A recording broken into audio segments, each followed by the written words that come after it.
TDP అధినేత చంద్రబాబు అక్రమ అరెస్టును ఖండిస్తూ రాష్ట్రంలో శాంతియుత నిరసన కార్యక్రమాలు నిర్వహిస్తున్నారు.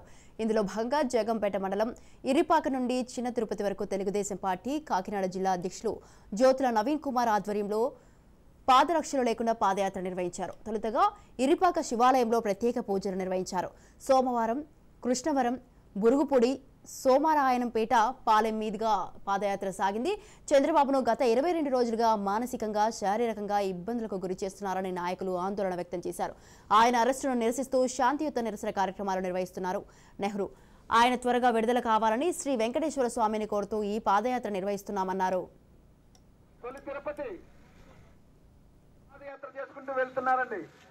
శ్రీ వెంకటేశ గోవింద భక్తవత్సల గోవింద భాగవత ప్రియ గోవింద. నాయకుడు చంద్రబాబు నాయుడు గారిని అరెస్ట్ చేశారు. దాన్ని అందరికీ తెలిసిన విషయమే. గత 22 రోజులుగా ఆయన మానసికంగాని శారీరకంగాని కూడా చాలా ఇబ్బంది పెట్టడం జరుగుతుంది.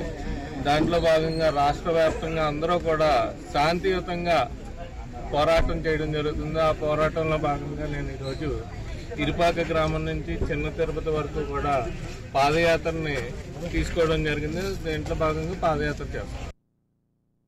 ఏదైతే మా